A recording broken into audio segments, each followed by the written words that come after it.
In a distant memory, a young girl coddles a helpless orphan bunny. Behind her, a boy who's clearly Kazuya promises to take revenge for her. He'll become the best fighter ever. Some dumb wildcat doesn't stand a chance. It's a solid establishing shot for the movie, telling us that this recognizably evil character from Tekken 2 was once more than a heartless monster. He was a good kid.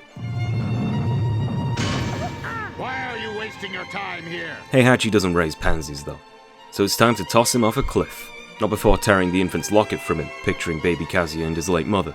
For the first time in the Tekken series, the metaphor of lions tossing cubs is directly referenced.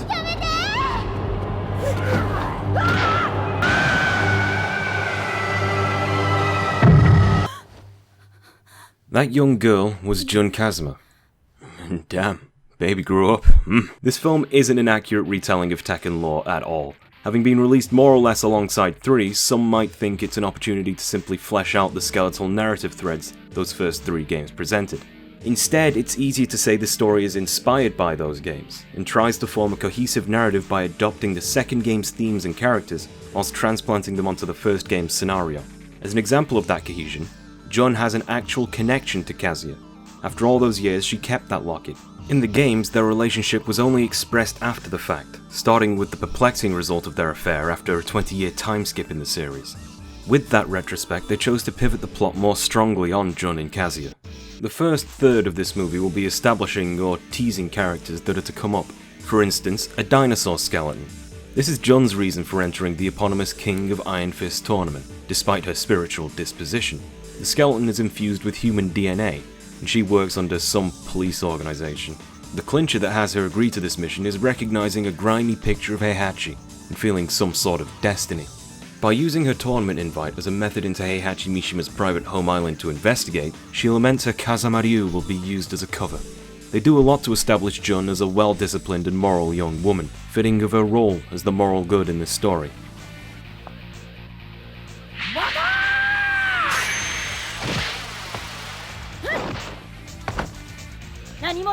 Lei Wulong can't chicken a parry, but thank God he's here. In contrast to Jun being recast as an unbearably straight-laced investigator, Lei is now a dirty cop.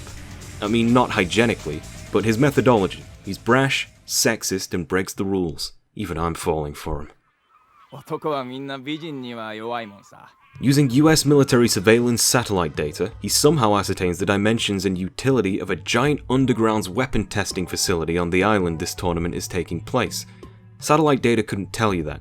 This is really, really dumb, but we have to get the B-plot to move forward somehow. How did he get this data? Just don't ask too many questions.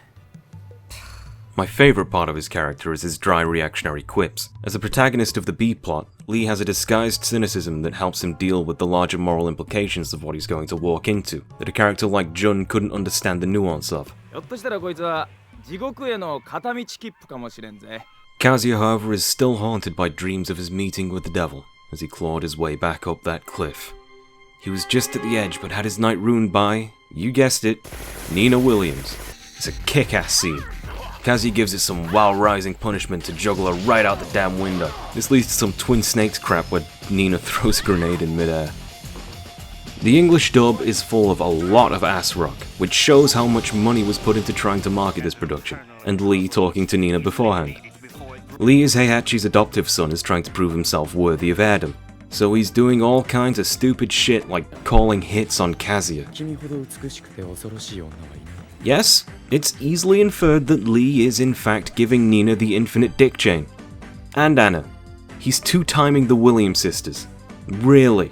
But Anna's into it. She knows he's playing both sides and she's into it. Between his women and his music, his tastelessness is a sign of Lee being the villain of the B-plot. Wanting to become the true heir to the Mishima Zaibatsu, he licks Heihachi's boots. What he thinks stands in his way is Kazuya and other fighters, but honestly, his arrogance and cutthroat deceit are obviously his worst enemy. Well, we've established the plot, it's time to enact it. As we're getting on the boat, we meet Jack carrying a small girl, attempting to force his way onto transport to the tournament location. Just as they're about to give his CPU some extra ventilation, Jun and Lei come in to show off their moves. Between parries and reanimating moves, there's an honest attempt at faithfulness to the actual reason people poured pocket money into Tekken.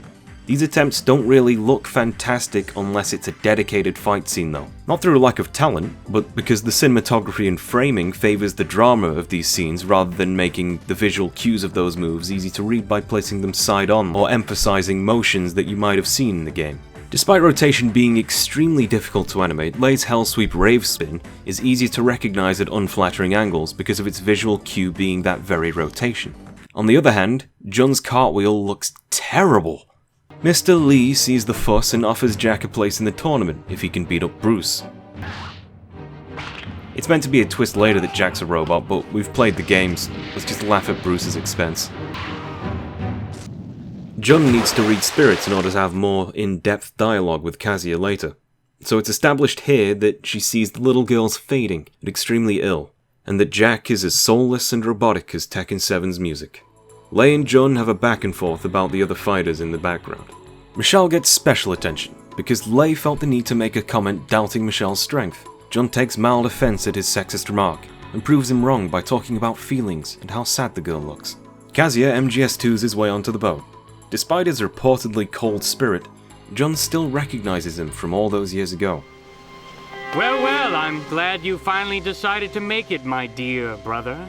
Shit. None of this is actually how the story begins, though.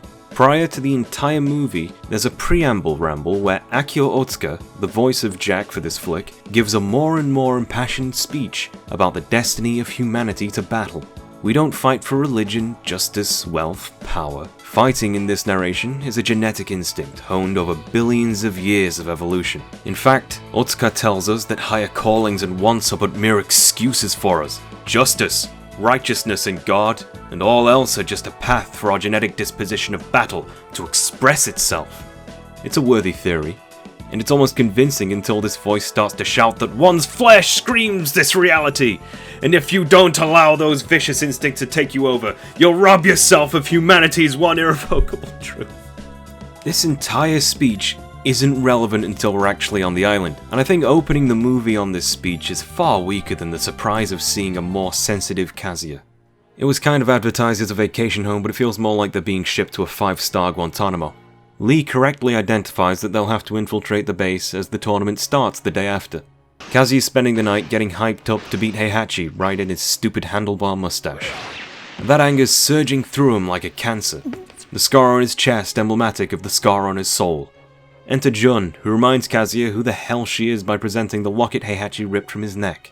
Jun had no way of knowing Kazuya would be on this island, yet still took the locket. This shows how haunted she is by that experience. So is Kazuya in his own way. This might be the only time Jun expresses some imperfect traits. She takes offense and actually tries to goad Kazuya. After Heihachi dropped him like a hard combo, Jun searched all over for the child. Apparently the adults didn't believe her or didn't care, so she was on her own.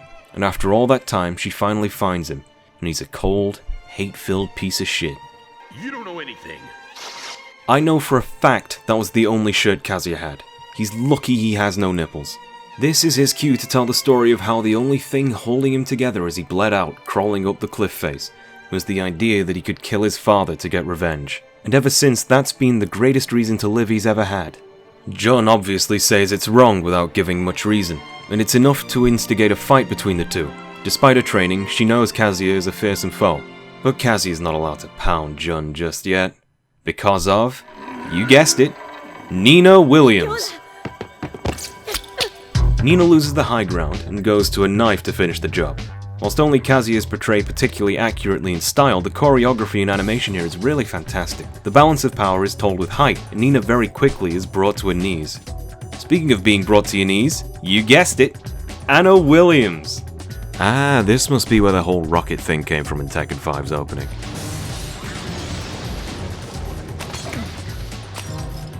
And she's gone. Well, stakes established. Kazuya says he won't be convinced no matter how many times she flaunts that picture of his mother. The next day, all the warriors are gathered. Everyone looks just a little bit off. Yoshimitsu, Armor King, and Michelle make it out best. Jack, Kazuya, Bake, close enough I guess. Law's haircut in particular, it doesn't look great. And Paul looks albino. The fanbase has always voted Gon as the strangest guest character in the series, but they often overlook Tony the Tiger and his amazing low health comebacks. Lee gives an overcomplicated explanation of how the tournament works, but here's the lowdown. The fighters go into the forest and fight. Heihachi is waiting in his pagoda. Handlebar Mustachima is pleased that Kazuya is here. Kazuya reminds us that he's hell-bent on patricide. Lee, however, is thinking of his experiment, and his plan will elapse further into this production. This is payback! It's that girl.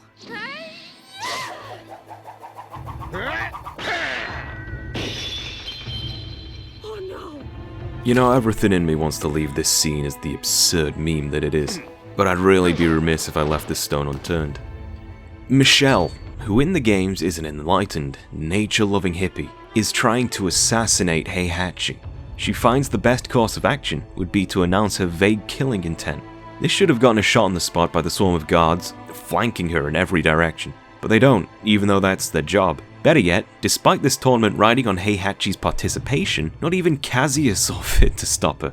Then Michelle jumps 20 feet into the air, and this is to facilitate her weapon of choice, a throwing axe. It's among the most peculiar choices of weapon given its poor speed and relative inaccuracy. In the intermittent moment of the axe's travel time, Heihachi's entourage do nothing but gawk at the audacity of this bitch. The ineptitude around this entire scene shows Michelle's assassination attempt might have miraculously worked had Heihachi not been prepared to catch it with his teeth, and then break through hardened steel with his teeth. And after witnessing this superhuman feat, her immediate reaction is... Oh no! Would you believe me if I said this made more sense in Japanese? That vague killing intent she gave earlier was poorly translated, likely to facilitate the lip syncing. The nature of exposing the open feud shows that she's doing this as a display of some kind of honor, which in turn explains the theatrics of this assassination attempt. It's an admittedly Japanese sensibility. The absurdity that nobody would stop her isn't mitigated, but Michelle's actions within their own context function in that kind of Inigo Montoya mindset. As the tournament starts, Kazuya beats up Baek without a second glance because Japan hates Korea. Lee is monitoring the tournament from the comfort of a surveillance camera matrix, from the very underground base that Lei is sneaking into. They try to make an effort of showing Lei's not killing people, but I'm pretty sure he's killing people. Jack's also getting in on the body count. He reveals his motives for joining the tournament. The small girl he carries is indeed extremely ill, and the only person capable of saving her is the captured Dr. Voskonovich, laboring in this facility. Jack seems to have a stronger mission plan, so Lei kinda wings it and decides to snap pictures on this guided tour.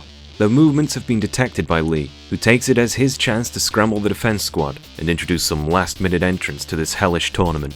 His owls warn him that Nina and Anna are still on the field. He muses that it will provide good data on the potential of the inhuman darkness he's about to release upon them. Ganryu dies for his crimes against sexuality. Unfortunately, Michelle goes from protecting her ass to getting it handed to her once she moves on to fighting Kazuya. Like, over and over. She gets god-fisted and juggled.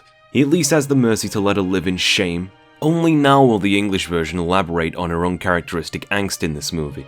Heihachi killed her entire aboriginal village. Father slain, mother left to die. We even get a shot of some charred remains, an evocative image in post-war Japan. Even after this raw, emotive plea, Kazuya is unfazed. He does recognize the similarities they share, and an important difference. Kazuya clearly believes in the expressed philosophy of Heihachi and the initial narration, where might makes right, and only in battle is there truth. And the truth they've found together is that Michelle is brash, thoughtless to a fault based on her assassination attempt, and unprepared in training or power for the battle she intends on. He berates her for being a weak bitch, and then pimp hands her to deliver a finishing blow. His mercy is run out. Until Jun deftly blocks in Michelle's steed. This leads to her once again chewing Kazuya's ear off about how revenge isn't cool and she can see his heart blackening and the hatred is for losers. But if she ain't talking with her fists, then Kaz ain't hearing it. To him, there's no truth in words. Well, they can't get fighting just yet because of, yes, you guessed it, invisible dinosaurs. We cut to Nina and Anna Williams. I have a surprise for you all. Their story is actually good in this movie. Anna's vitriol isn't senseless, her actions are well informed by motivations she exposits here. It's all drawn out for an inferiority complex against Nina, especially regarding their father's aggressive favoritism. With such a simple motivation, it quenches the questions of, but why though, that always pervades the extremes of their rivalry. Some dialogue implies deeper history than even that. There's a brief fight scene where Nina does one of her overpowered classic grapples before Anna attacks it with a knife. Nina's on the back foot, and this is when Anna decides to proudly admit she's taken Lee from her, claiming he felt nothing for Nina at all. This being said, she's in mortal danger because of Lee right this second. Whilst the ladies don't really have character arcs, their story does at least go somewhere. Anna's wasted her life trying to spite Nina, and this is told in a way that feels introspective to her character before she's finally led to ruin. They somehow maintain the petty two-dimensionality of this feud whilst telling it in a genuinely interesting way by at least having a universal morality that punishes her bitter revenge narrative in its hubris. Anna will now complete a trifecta of things I never wanted to talk about on this channel. The comedic rape with Marduk, the female NTR with Lee, and finally, Vor with Alex.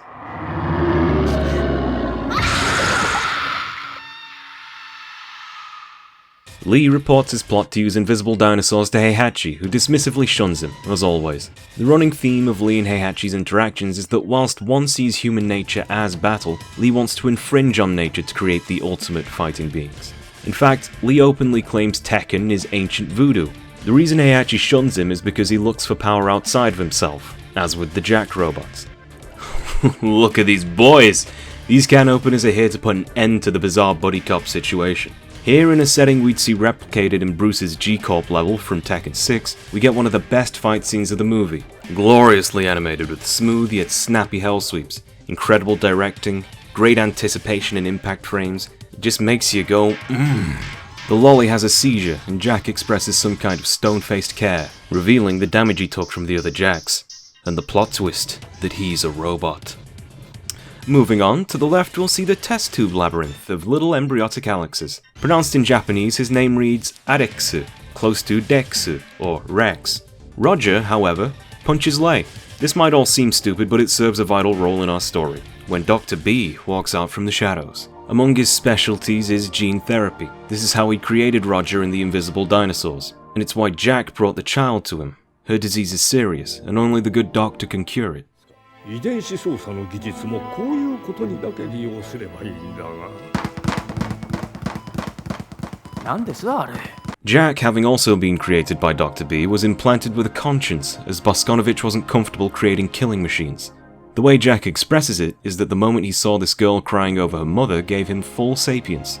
A machine, not of nature, learned there was more to existence than fighting. Once again, a character has tied into the core themes of the narrative. This is a rather interesting take on a nature versus nurture theme that will be elaborated upon from here on out. Whilst Jun and Kazuya can easily take the beasts one at a time, there's a harsher issue of being outnumbered by what seem to be genetically enhanced pack animals chipping away at them, and not being shy enough to take turns. But Kazuya Devil Ex Machina's the situation. He gets so edgy that he rips this Reptar in half. Displaying himself as the largest threat, he gets upped in the Rex Squad's prey priority list, only to get their brains punched out. The remaining reptile is given a good dose of fear and promptly disappears as hard as it can, much to Lee's dismay. For the third time, Jun puts her foot down, playing the angel on Kazuya's shoulder. In Japanese narratives, repetition and especially repeated phrases are often core concepts to a given story, and here it's establishing how firmly set Kazuya is on his ways, and how Jun is trying to save his soul. Lee finally takes matters into his own hands, and heads off Kazuya before Heihachi's ultimate pagoda, who promptly gets his discount Pegasus ass royally kicked, by both of them. Having his pretty boy face mashed by fist and ground, Lee decides to just kill his staff and activate the island's self-destruct sequence. Nothing he says makes sense. He's lost Anna and Nina, he's lost his Zaibatsu, he's lost his experiments, and it's all been at his own hand. Like Anna and soon Kazuya, his story has been one of downfall, and only just now, revenge. The island begins self-destruction from the central pagoda outward. Lee perishes in the hellfire. Unfortunately, this means that Lei, Jack and Boskonovich have to sprint out of the maze of this facility to an escape submarine. Surprisingly mobile for an old man, especially compared to his game counterpart. With their escape in view, they feel the shockwaves chasing after them, but the route security door is slowly closing. Jack sacrifices his own arguable life to save the young girl, the scientist, and Lei. His conscience has gotten the best of his very life. In his last moments, he implores Boskonovich to take care of the young girl, and as they escape, he conceives that in his next life, he'll meet the two as a fully fledged human. He doesn't quite understand that this very act reveals the humanity of his character. I get kinda shocked by how hard this scene hits every time I see it. I never thought I'd feel something for a Jack robot.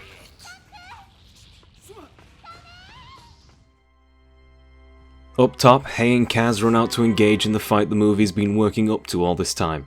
And like the semi-mirror match it is, they adopt most of the same moveset between kicks, headbutts, and down ones. It's just a shame they didn't animate the wave dashes. Jun interrupts another near-death experience for Kaz, and decides to try her talk jutsu on our villain. Why do you drop Kazuya harder than I drop electrics? Why is he selling weapons? Why is the world Heihachi's enemy, and not his own hatred? Shockingly, the old man has an answer. He discounts her pretentious words as justice and truth, and are examples of the sophistry that causes societies to fight meaningless wars, to do terrible things imagining a greater purpose. He even points out that some people mistake their own greed for truth. Li Chaolan is the obvious example of this in the movie, and how they destroy the planet in that pursuit. His philosophy even covers the incidental crimes such as environmental destruction. His claim is that it's the world marching itself to annihilation, not him.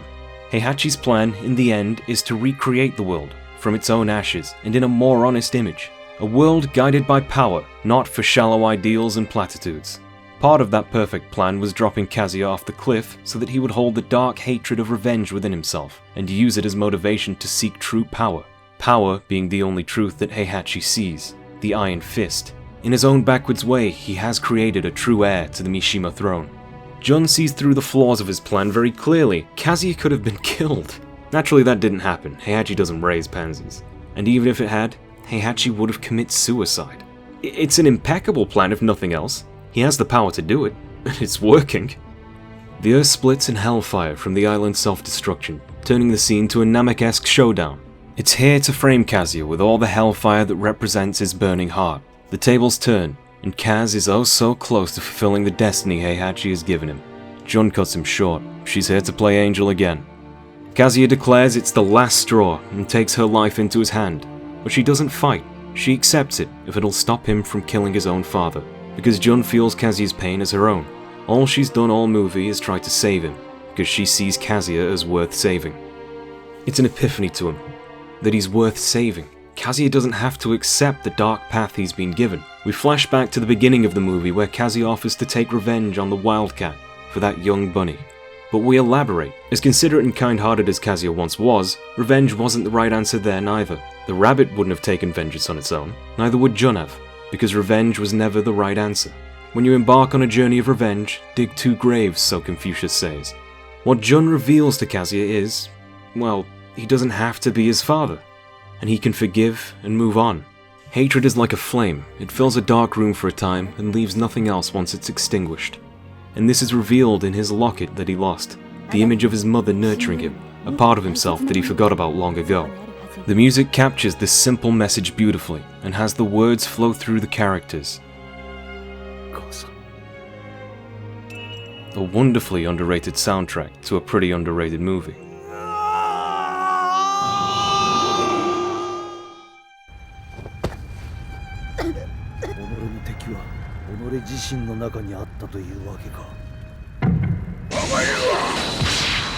The escaped submarine emerges with Lei to collect the defeated fighters, and it shows those remaining have scrambled out of the flames, saving one another.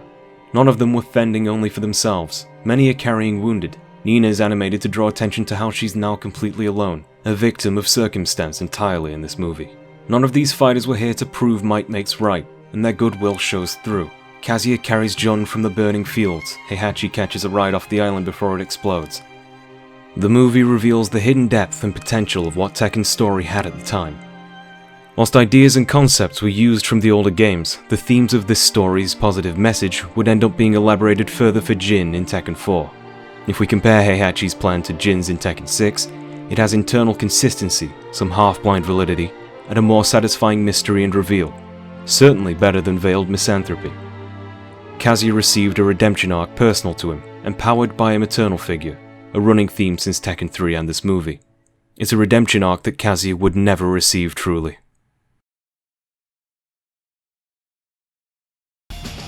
What